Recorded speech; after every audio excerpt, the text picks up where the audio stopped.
We're on Daf Kuf Yudalid Amud Beis, and the Gemara continues to explain the different points that were mentioned in the Mishnah. And here we are, My Shnei Tavshilin. What are these two cooked foods that the Mishnah referred to? Amar Rav Huna says, Silka v'aroza. Rav Huna says we should use cooked beets and cooked rice. Rava have a mishader asilka va'aroza. Rava used to always make sure to get silka va'aroza.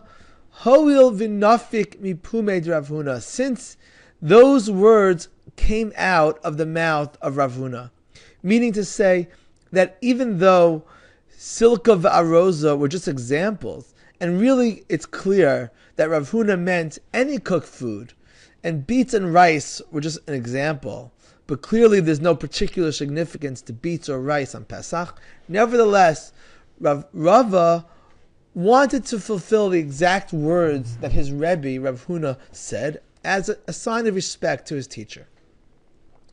Rav Ashi, Shma minad Rav Huna, leis dechayesh lahad Rav Yochanan ben Nuri.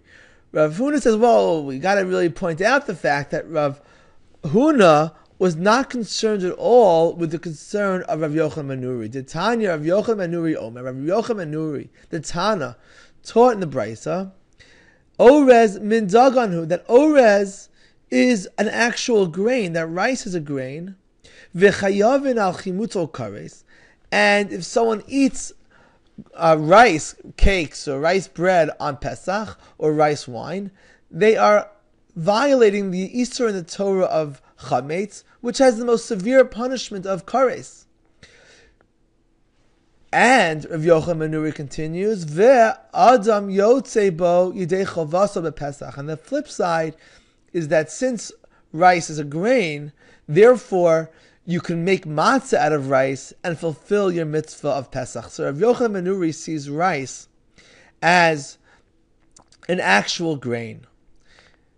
Chizkiya Amar Afilu. So before we get to Chizkiya, so the point is that Rav Huna clearly doesn't follow Rav Yochanan ben Nuri, because Rav Huna ate rice at the Seder for one of his Tavshilin.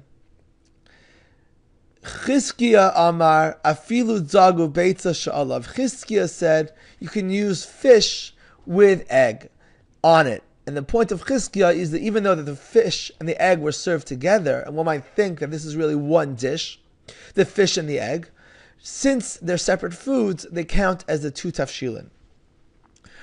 Rav Yosef Amar Tzarich Shnei Minei Basar. Rav Yosef said that you can't use any of these foods. They have to be two kinds of meat. Why? Because what's the symbolism of the Shnei Tavshilin? Echad Zeichel Pesach, ve'echad Zeichel Chagiga. The reason why we have these two cooked foods at the Seder is that they represent the two korbanos that were brought on Pesach.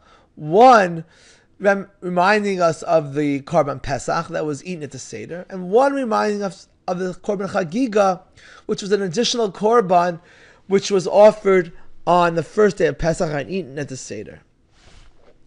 Ravina Amar Afilu Garma Ubishula. Ravina says you can even use a meat bone and its broth. And here the novelty is that even though they were cooked together as one, they're still considered to be two foods. And Ravina seems to follow the theme of Rav Yosef that we should really use meat for these Tavshilin as they represent the korbanos that were brought on Pesach on the first day.